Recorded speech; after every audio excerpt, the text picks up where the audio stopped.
Welcome, everybody. My name is James Eyring. I'm the CEO of Organization Solutions, and I'm here to take this demo and tutorial on using LEA to power dynamics.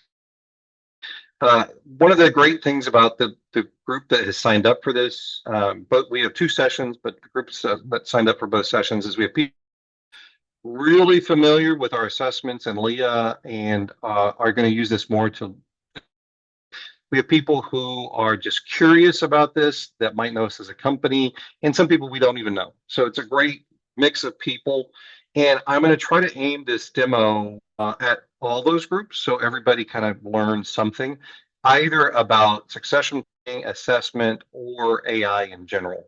So we'll cover all of those things. Just because some people don't know who we are, I thought I would start with that. As a company, we were founded in 2000 in Singapore, and we really started with the idea that we wanted to be architects grow, and that means helping their people grow, helping the teams grow, and helping the organization grow. We are very science-based. We were founded by industrial and organizational psychologists, and so we really believe in evidence of what works. And so a lot of the things we do is either based on our own research or of others in academia. And it's often cross-industry, cross-cultural, cross-group research, including things that we've done in Asia, because we were learning a lot about growth in Asia that really formed our thinking. We do have coaches and consultants globally on 5 continents, and we leverage them a lot for projects that we do.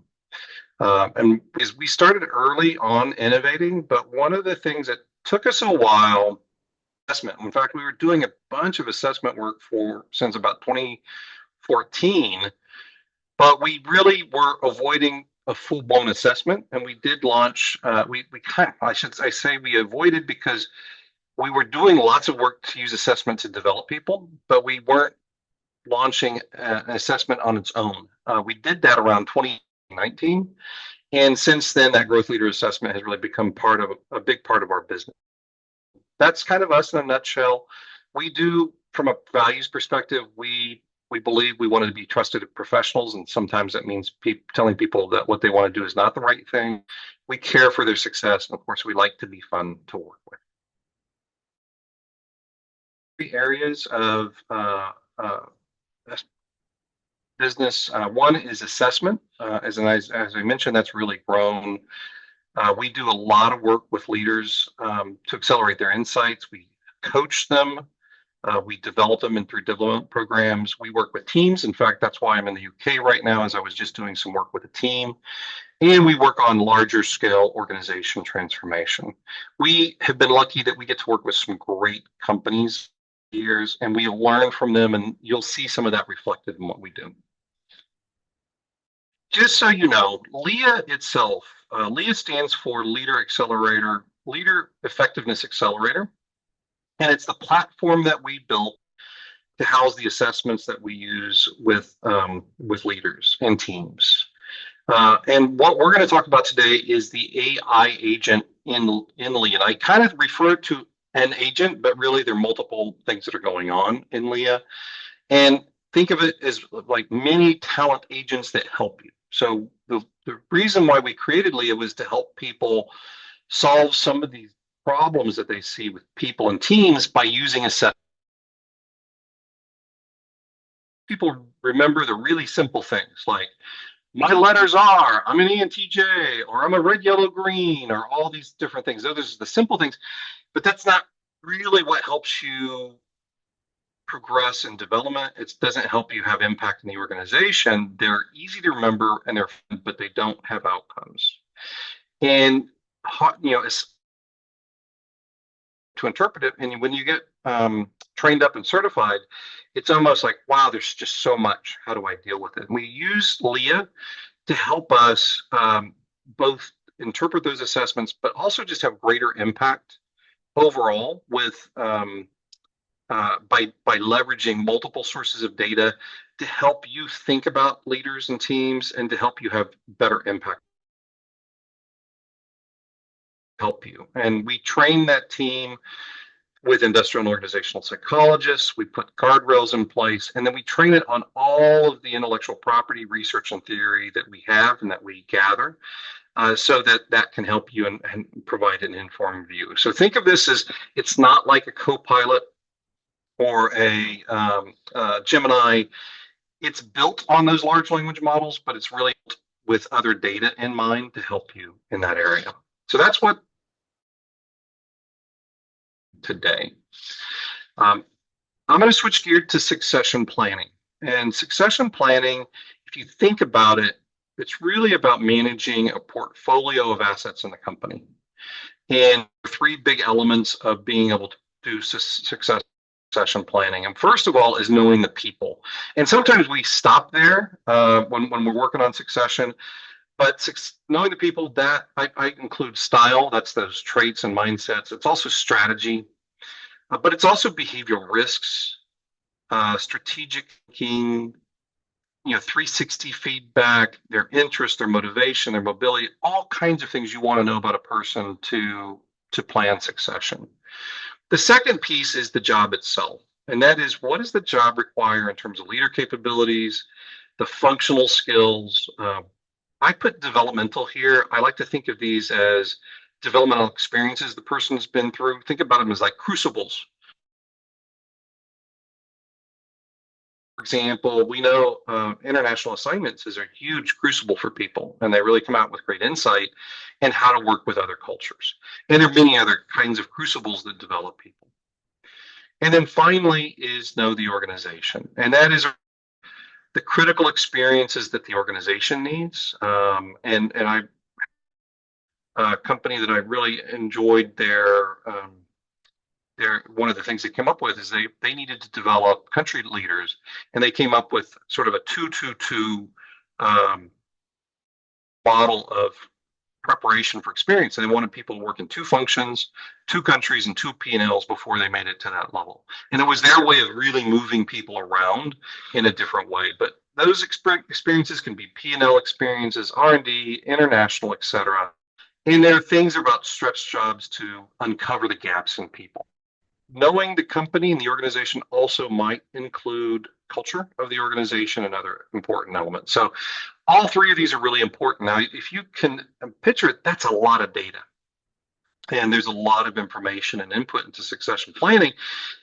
We don't do it really well. And we use very traditional methods that work in succession planning. So what we see when we talk to talent leaders and HR leaders around the world, there are some challenges and risks to succession planning, and we're going to try to address just a couple of those today. But the practical challenges in succession planning, job demands change. And if you think about AI just recently, that shifted fast. And you hear about companies who are just saying, look, AI is so important. If you don't want to get on board with AI, then you really shouldn't be here. That kind of shift in the organization. And I remember a couple of years ago, people in some tech firms that we were talking to, they struggled to get people to adapt and to use AI more, right? That was a change, and it really shifted job demands. The goal is really often poorly defined. When you talk to senior leaders, what's the gap for this person to be at this level? They often have difficulty saying what that gap is. And you kind of talk about it and talk around it, but it's hard to crisp that up. Often we see leaders that are never ready. It's the kind of I always think of this as the always too. They're 2 years away from this role. 2 years later, they're still 2 years away from the role. That is, the role is changing, but part of it is, have we really developed them? Have we defined what it is? Or are we just saying they're our successor because I got nobody else? The right person for the right job. Sometimes we overfixate on getting the right person. We don't think about the right job for the right person. We're really thinking about the fit. And if we don't have that, then we go outside. When I was in Dell, we would go outside for so many roles, but 70% of the roles that we searched for, we actually replaced internally. So we were spending a lot of time looking at the market where we should. Bad calls on a person, we don't make. They're going to be ready. and accelerating development to the next level. How do we actually do something with them after we do that? So all of those are practical challenge. And the risks I think about for this are placement risks. What are the risks of placing the person in the job? And we're going to talk about that today. Liquidity risks. Once I put somebody in the job, they're in a way they're for a certain period of time. It's hard for me to pull them out without disrupting the organization. Liquidity of people. My assets are frozen. I don't have anybody I can move. Concentration risks. That is, I have a few people listed many times on many jobs. And really, finally, obsolescence. I really work with a lot of people, and then suddenly they're all obsolete because of changes in the job requirements. New requirements make the things we've been doing obsolete. So tons of risks, tons of challenges.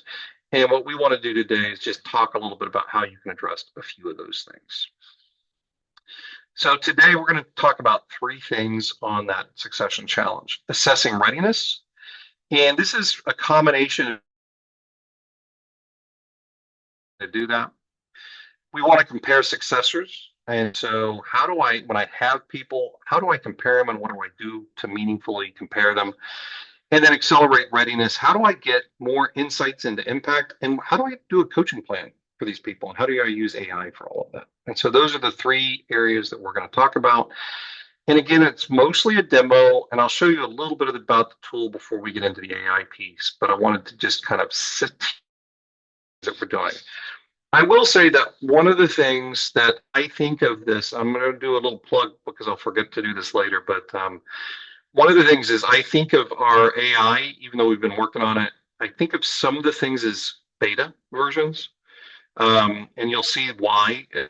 But we're going to be launching more sophisticated tools in the AI as we go. And the up is experience-rich development plans, and it'll be using the AI to actually create a formatted doc of a development plan that then can be modified. The things that we face when we do discovery sessions, everybody says, but what's the development plan? And this just, it makes it easier if you're a coach or a talent leader just to spit it out and say, here's the draft, let's make adjustments to it. And it saves time. But we have that coming up, and that tool will be demoed in June. And then you can see other things that we'll be talking about using AI for later in the positions and accelerating change. So tons of stuff that's coming up. All right, that is the formal presentation for the day. I'm going to go to the demo time here. And again, feel free to ask questions as we go. LEA, this is the Leader Accelerator, a Leader Effectiveness Accelerator. I always call it LEA. I keep forgetting what the letters stand for in order, but because to me it's just LEA. Right now you're seeing just a sort of a simple view of LEA, which is what you see as somebody who logs in to administer an assessment and to get a report. And so I thought I would just share this with you just briefly so you know what we're going to be looking at.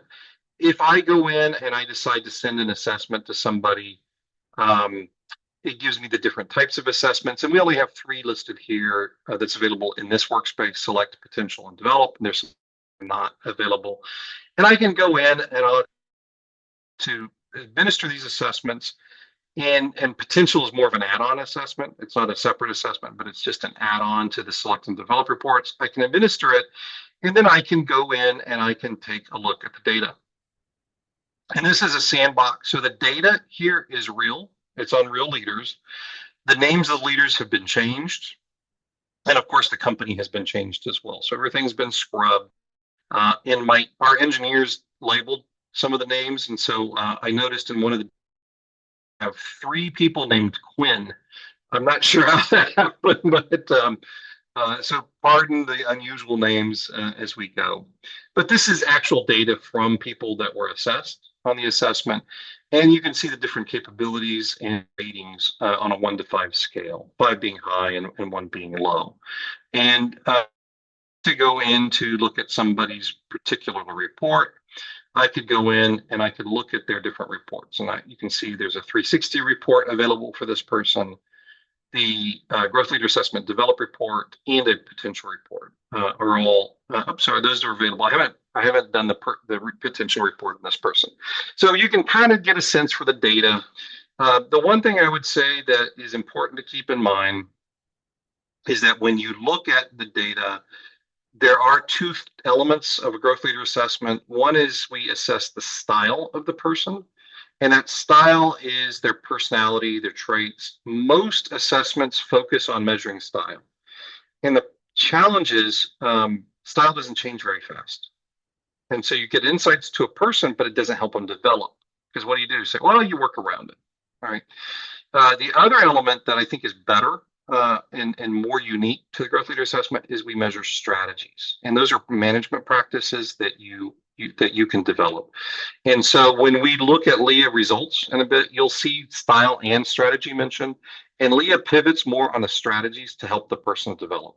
So we don't worry, the style is the style, you try to work around it, but the strategy is what you really work on. And a good example of that is the style of extroversion and introversion, because most people are familiar with that. People that are introverted are maybe less likely to go out and meet with stakeholders and network in the organization. But as you know, we have tons of introverted leaders that are really successful. And the strategies that they use are I engage my stakeholders and I go out and network and talk to people in the organization to gather input. That strategy is so important. If I'm an introvert and I'm not pursuing those strategies, that's potentially negative. If I'm an extrovert and I'm not using those strategies, that's a negative. So what we do is the style, introvert, extroversion, we measure it because it's helpful to understand that. But the strategies are where the change happens. And so you'll see that as we do the demo. Right, so that's kind of an overview of LEA. And you can see the different types of data available. Now, what I want to do is if you remember, I said I wanted to focus on, for this first part of the demo, on I'm going to go back to it just so you can see it, assessing readiness. So I've got somebody, are they ready for a role? And what does that look like? And the first thing I thought I would do is I'm going to go outside LEA. It's not in the tool itself or in the platform itself yet. We are keeping it outside right now, but I'm going to go create a success profile using AI for a target job. And I'll show you why I'm doing that in a bit, but here I've already copied and pasted in to our success profile or the senior vice president of real estate role. So we're going to use, I think our engineers called it Glorious Properties is our target company, but we're going to do a senior vice president role for a real estate leader that is over mall rentals and mall management. And there are two things I can input into the AI. One is company information. And with company information, you can do light information or lots of information. That's what I like about AI is you can feed it a lot of data and it's going to sort through it and come back with something that's a little bit more condensed for you. This case, I literally went into the real company that Glorious Properties is based on, and I did an AI search and had it summarize the company information and strategy with what's publicly available, and then I just changed the wording and put it in here. The second thing I did is I didn't have a job description, so I just decided I'm going to have AI create the job description too, and I put that in here. And so I did that. Now, in other projects, I have literally gone in with the job title, and I had company information on their strategy, and I just dumped a bunch of data into the company information. I have nothing on the job description. And I still got a success profile. So you can put a lot of data in here or very little data, and it's still going to go out and look at similar jobs in the world and come up with a job description. And so I pre-populated this. I just copied and pasted the information. And if I submit that, it will submit and will come out into, right now it's coming out into Teams. But when this is integrated into the LEA platform, that's something you could do and it would actually come out in LEA. But I'm going to show you because this is definitely the beta version of this. And I'm going to go in and show you what it looks like when it comes out. And I'm just going to go up and I'll show you why I did this real quick. So this is a profile. The profile I just ran will come out in a second. But this is a profile for CEO for global pharma. And you can see it has typical things you would have in a job profile, responsibilities, and success measures. The reason why I did this though for this demo is what I really want to know is what are the important leadership capabilities. And so what it does is it goes out and benchmarks and says, what are the critical capabilities for that role? And you can see for the CEO role, structure and execute growth plans, really critical. Managing complexity. And it gives you reasons why it's critical for that company. And it has, in this case, it has um, it's based on the strategy for the company, and it's based on that benchmarking. So it gives you very specific things. Building resilience, a little bit more moderate. Develop and empower talent, it's high, but it's not critical. And it just gives you a sense for what's the most important for a role. And when you're doing candidate selection or when you're looking at placing somebody, knowing what those critical capabilities are really the first step. So we want that. It also puts in all the functional technical capabilities, which we're not going to worry about today. And this is a long list for the CEO. And then what you'll also see is it's got team leader experience requirements. So what size of team should this person have managed before, and how important is that, or is it required for that role? It's got some experiences specific that we were looking at in this role, like leading teams in Japan, EMEA, China. And then it's got development experience requirements that I mentioned earlier, which is how important is it for this person to have driven a strategy development process? And for this, it's a required. They should have had that experience. And you can see other experiences like doing a turnaround, launching a new service or product. What I like about this and LEA and why I'm looking forward to getting this in the platform is recently we did some assessment for 13 leaders into this, evaluating them for a specific role, and we created the success profile. It took me all of 5 minutes to create the success profile. We showed it to them, the experts, to get input, and they made changes on maybe 5% of it, and the rest of it was fine. And so really this is a great example, more of a, two things that it does for you. It helps you save time, and it just helps you understand the job so you know what you're assessing. All right, so that's the success profile. It's not part of LEA yet, but as we go from beta version, it will be integrated in. So what I did then is I said, we're going to create what I call a placement risk report. And just, again, because it's a demo, I'm going to just give you an idea of what this looks like. Right now, and this is why I say it's in beta version, I took all that information and I copied it and pasted it. But right now, we're giving instructions through prompts to LEA. And so what we will do is we're going to place these prompts in LEA so people can just go get them and copy and paste them over.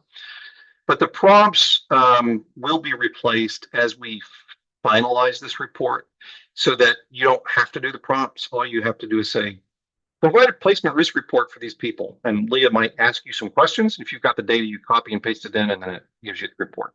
So that's where we're headed. But right now, we have the prompts. And so what I've done is asked LEA to create a placement risk report. And I'm going to ask it to do lots of different things. And these are the things that I'm providing it. I'm giving it the role of the person, the destination role. I'm giving it some context, a little bit of context to why this is important, who they report to. And then I just copied and pasted the information in here around the company profile. And I copied and pasted the job description, right? The success profile in here. All this is just things I copied and pasted. And then the prompts are, here's what I want the AI to provide me. And I just specified the sections. So right now it'll be in the prompt library so people can copy and paste it. But the idea is, again, over time, you'll just say, I want a placement risk report. It asks you a few questions and then it spits out the data. So that's what a prompt looks like. Now, what I did was, now we're in LEA. All right, I'm going to come over here and I'm going to expand this for you. So this is LEA.AI. So I just clicked on LEA and I just Lee on the before I got on the call. I came in. Let me resize this a little bit. There we go. I just copied all that information here. I copied the prompts, the AI prompts. I copied the company overview, and I copied the job success profile.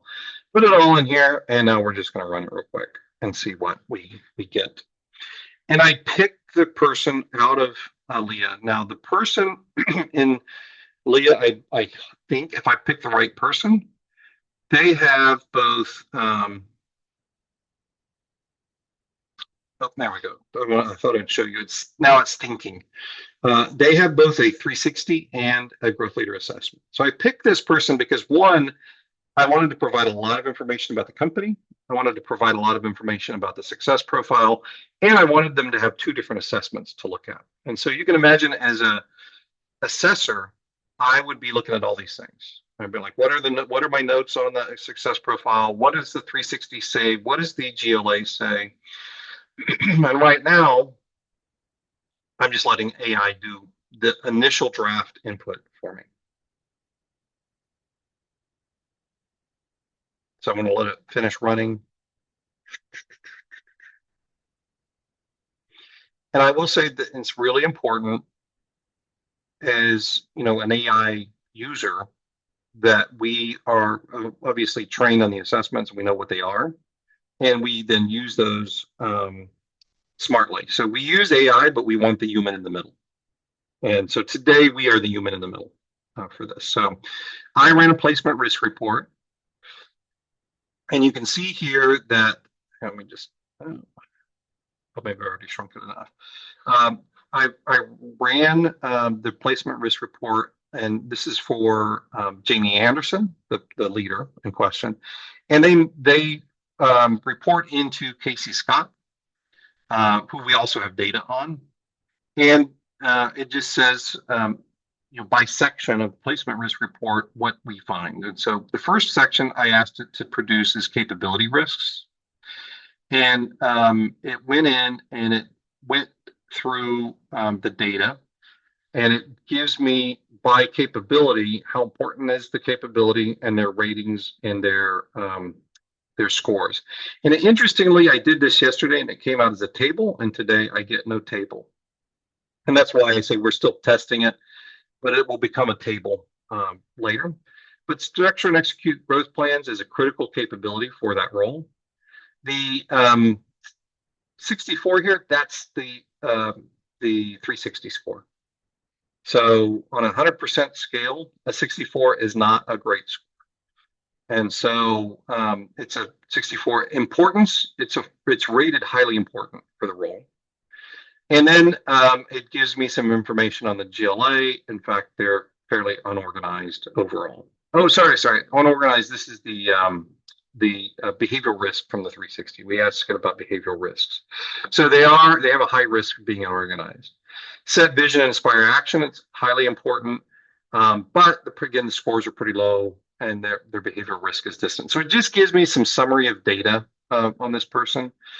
And then what it does is it highlights the advice to the manager on how to mitigate the risk. So if I do put them in the role, what do I do as a hiring manager to mitigate that risk? And so it gives me some advice. The second part is the behavioral risks. And here it's giving me from the 360, it highlights all the behavioral risks that stakeholders mention. And so you can see that the temperamental is one of the highest risk areas for it. 67% of stakeholders said that this was a risk for this person. In fact, because we worked with a person, they are highly temperamental. Their frustration shows, their temper shows, and that derailer or this behavioral risk of being temperamental is really coming through to teams. And so putting them in that next level role is a real risk. They're also fairly high on unorganized and being unorganized in the role. So it just highlights some of the risks that came out in the 360s. Business risks. We asked it to give us business risks on the individual, and it looks at the capabilities, the behavioral risks, the GLA, and it comes back and says, here are your key business risks if you put this person in the role. And one of the biggest ones is execution shortfalls. So they're not structured, and they don't focus their resources. And so the issue is you may have some gaps missed on key capability or key metrics for you. You also can see regional inconsistency and regulatory exposure. So it highlights some of those risks. But we also ask it, so what's the opportunity for this person in this role? What would the role help for that person to develop? And so here you can see that the key development gains for this person going to this role is it helps them scale and manage complexity. So running multi-continent portfolios, et cetera. So it gives you sort of like, here are the risks of putting a person in the role, and here are the opportunities that they could develop if they are in the role. And then finally, it gives guidance to the manager. And it basically says, if you're going to put them in the role, here's what you should be doing as a manager to help mitigate some of these risks and these challenges. You'll notice it does not give you a recommendation of whether to put the person in the role.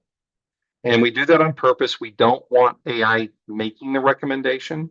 We want AI to tell us about the fit of that person in the role and the risks that are there.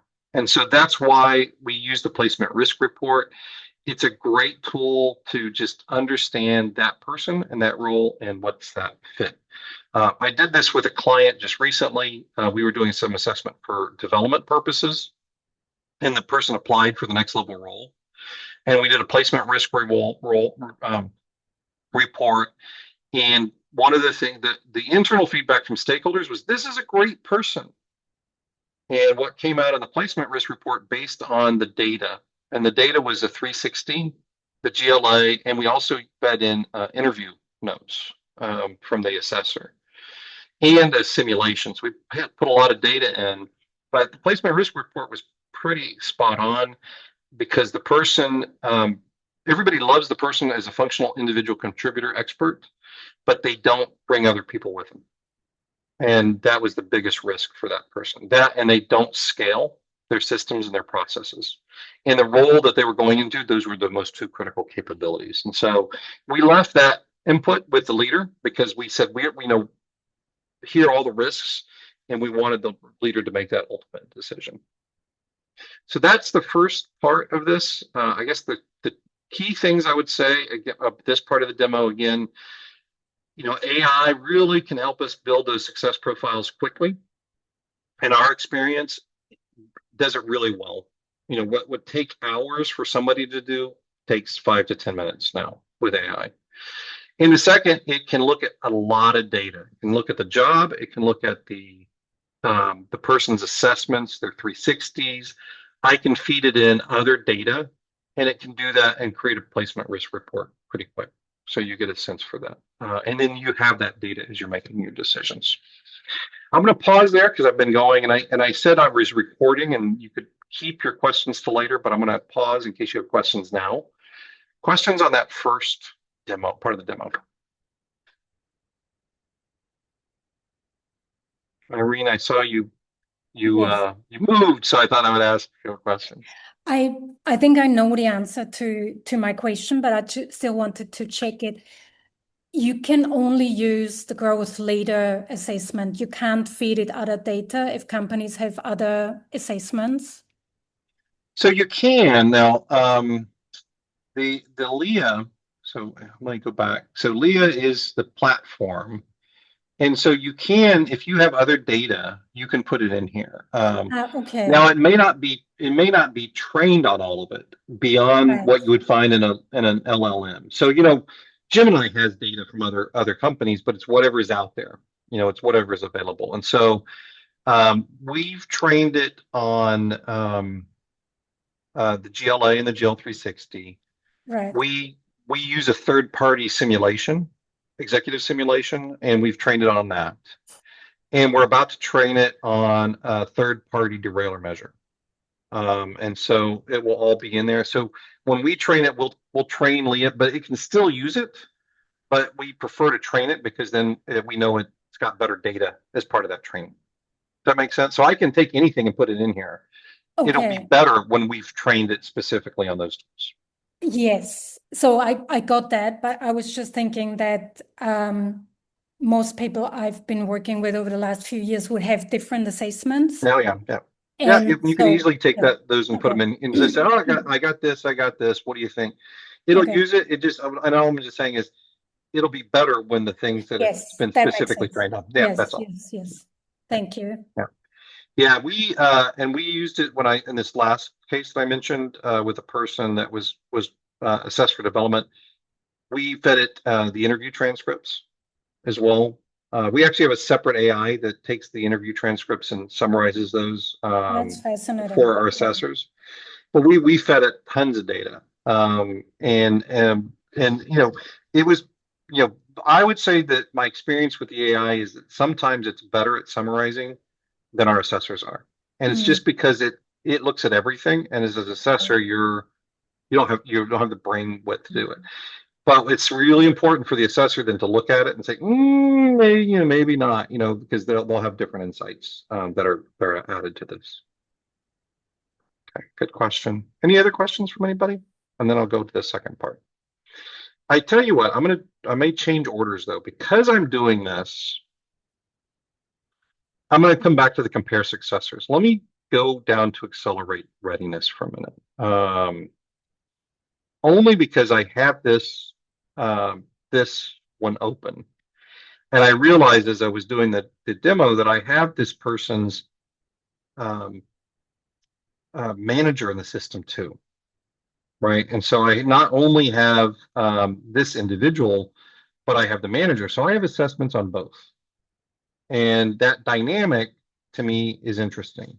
How do I use the manager in this case, Casey Scott? How do I use that data to help that manager? Let's say they put Jamie in the role. How do I use the data to get the Casey to manage Jamie in a different way?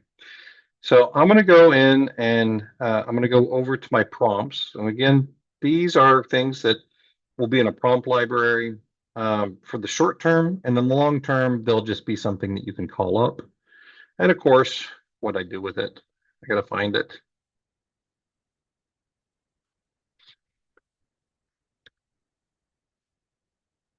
If I put it in here we are. Insights into impact. I'm going to go into an insights to impact um, uh, prompt. And this is just, I'm going to use it. I'm going to change it real quick to this person. Was going to do the prompt on somebody else. Since I have all this data, I'm going to use it for this person. So bear with me.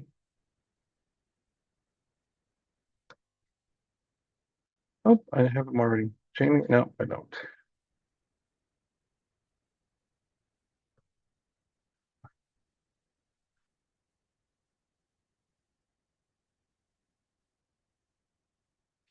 All right, I'm just going to do an insights into effects. So if I wanted to get some insights for this person, I purposely avoiding the development plan because we're covering that next and we're still training it on the development plan. But I'm going to do what we call an insights into impact prompt.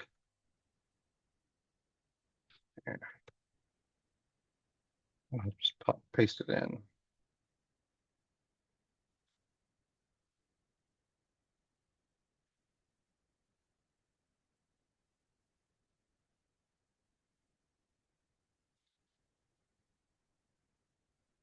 This would be something that I might give the individual or at least drive. Do that. All right, so it's analyzing my requests and it's looking at the data. And I've given it a couple things um, that the manager said. And I didn't change these for this particular individual, so we'll see what it comes up with. But so if the manager says, oh, this person needs to develop blah, blah, blah, blah, I can feed that into here as well as the assessment data. And so, Irene, to your point, maybe I have assessment data on the person, but maybe all I have is manager input. And I can put that in here as well Okay. because it's all just data it's going to look at and kind of correlate in some way. All right, let's see how this one comes up. I changed this at the last minute, so hopefully it will work fine.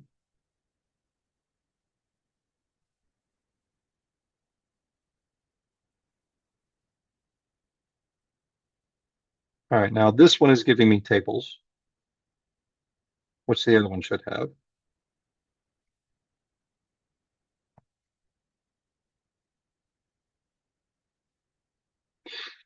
All right, so I'm going to go back up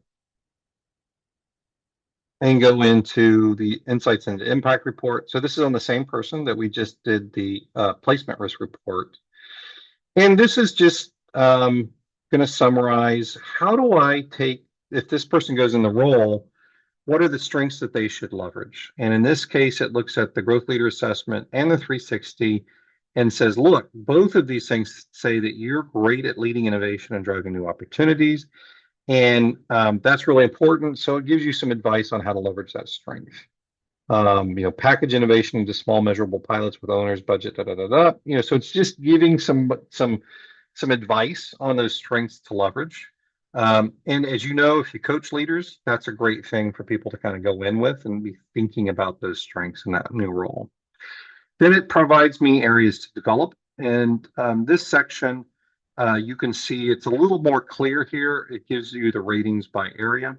And so now you're not familiar with the assessments. You might not know what those mean, but it gives you the style and strategy scores. The style I mentioned, those are the ones that are hard to change. That's like personality and traits. The strategies, these are easier to develop. And so when I look at those scores, then I can go, aha, that's what I need that person to go do. And then it shows you the 360 score and the importance rating. And then, interestingly, it shows you the manager score for those as well. So you've got that. So anyway, what it does is it says for this person, structure and execute growth plans is one of the big development areas. And then it shows you why it matters for that person. So it's that, it kind of gives you the areas to develop. Now it's giving me several. Part of that is because this person, I picked the person, they do have some issues and challenges to address. And so that's why we have so many. But as a lead, when you get it out of the system, obviously you can pick and choose which ones are most important for that person. And then it shows me an experience rich development plan, and it drafts it for me for 9 months. And so it just gives me some great input on the first 3 months. What should that be? What are the actions I should take? Who should I engage? What are my stakeholders that I should engage? And what's the evidence of success? We're currently kicking off training for development plans that I mentioned that we'll be talking about, I think, in July, and that'll be even more structured plan for this person. But it has kind of this area of time frame, goals, key actions, and then at the very end, it just gives some quick practical recommendations. What should I do in the next 30 days? So if I'm placing this person in that role, I've taken the risk. It gives me a sense for what that person should do. Now, let's just say, because we know the manager's name, I'm going to go back and I can't remember the names. I'm going to go back up here and look because they're made up names. All right. So Casey will manage Jamie.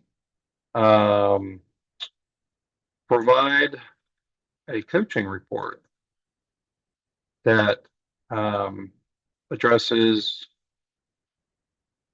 Casey's communication style and Casey and Jamie's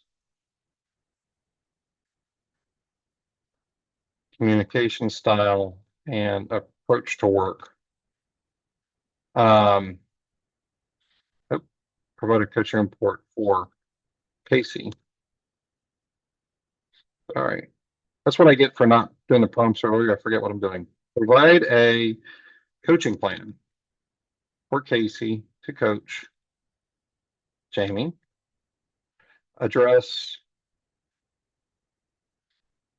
challenges that Casey might have coaching Jamie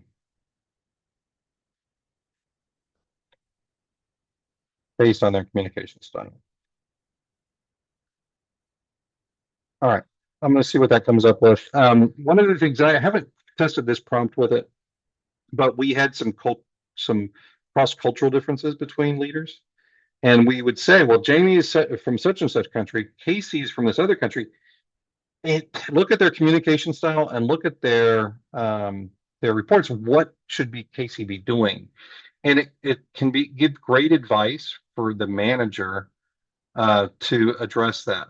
All right, so it's still working. It's working through.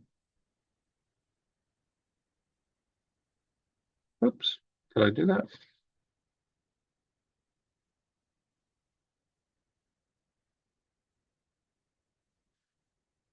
Oh, I don't know why. I decided not to provide it. That's what I get for doing things on the provide a coaching plan. Let me see. It's not wanting to. Oh, there it goes. I must have not hit something. Let's see what it does. So let me let it analyze the request. And then I'll go on to comparing candidates in just a minute.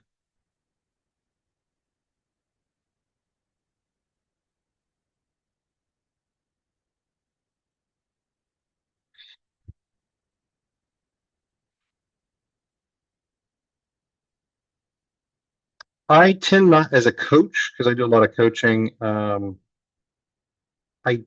So often I don't use this as part of my coaching because I kind of know what I'm doing with the person.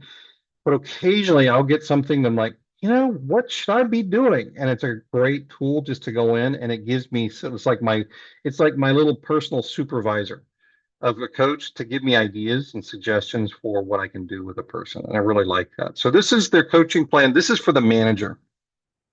And as you know, when you talk to a manager, you could coach them in this area. They're like, what do I coach? What do I do? And so this is just gives them a lot of new ideas. So key assessment insights Casey should use first. It gives me some indications of what those are.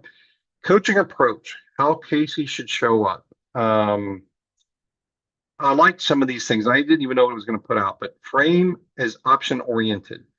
So Jamie is a solver profile in terms of communication, and that's part of the assessment that comes out. But Jamie is a solver profile, so they don't want to be told what to do. They want to have options and be thinking about what those options are. So it kind of just says, look, Casey, lean into that for Jamie. Let them, kind of do it so that they have those optionalities. And then it gives some things around like use data and structure, but allow Jamie to lead idea generation. So Jamie likes to generate ideas, let him do that. But Jamie needs the structure. And so provide that structure. And then it gives some ideas for coaching cadence, agenda for the coaching meetings, and actions that Casey should be using in those coaching sessions. So this is all just pieces for the manager. Now, I didn't give it a lot of advice on this, but obviously I could go in and say, make it shorter, give me 3 sessions that the person can coach on, and I can get it to refine. So treat this as like, that's that draft. And obviously with AI, sometimes you got to give it more guidance to manage things. In the real life situation with these two, their approaches were really different. They were different from different cultural groups. And that coaching plan really shifted around the data that we fed in on the 2 individuals to help the manager. And the manager was more indirect, and Casey needed direct. So that really helped also that come out. All right. The last part I'm going to do, and then I'm going to do something really quick, and then I'm going to do compare successors, and then I'm going to stop the recording, and I'll let you ask questions off recording. So I'm going to go into a different sandbox, and this one is global properties. And in global properties, I have, global pharma. In global pharma, I have leaders. I have 16 people on the leadership team. And I'm going to feed in. Oops. This piece. I'm going to ask it. I copied and pasted this over. I made this prompt up a little bit. So this one's a new prompt that we're testing. But I wanted to compare candidates. And there are 2 three candidates that I have for this role, for the CEO role. And in this case, they're not really candidates yet. I guess I would say they are possible successors at this stage, I think is what I call them. And one of them is the CFO, one's the chief commercial officer, and one's the chief medical officer for a pharmaceutical. And so they're all reporting into the CEO today. I have only assessment data on them. I don't have the 360s in here. And all I did was say, here's what this is, and here's the critical capabilities for CEO. Give me your views of these three people. And so, again, one of the things I could do is I could go through each person and I could summarize and put that together. It would take me a lot of time. The other thing, though, is I might have other data I want to put in here. I might have, as Irene, as you mentioned earlier, I might have other assessment data. I might have their custom 360. I might have their HRP review data. I could take all of that information and put it in and just say, give me that candidate comparison that makes sense. And because I have the GLA stuff in here, it will anchor it on those assessment results, and then build the other bits around it. All right, now it's coming out with the three individuals. This is the database where I have three Quins. All right, so I didn't give it a whole lot of instructions in there, but it gives me for each person what's their fit. So for Quinn is the COO, strong commercial operator, and it gives me a fit based on those individual assessment data. It gives development priorities. It's a little hard to see in here for each person. Now, interestingly, yesterday I ran this. I got a little bit more data on comparing the candidates for the role, or maybe it was just a different layout. But I got a little bit more data on comparing the candidates. Again, it did not make a recommendation. But what it did was it just said, here's what these three individuals are, and here's where their pros and cons are, and here's what you should be considering in making your decision. So I found that really helpful. All right, now I know we're going to run out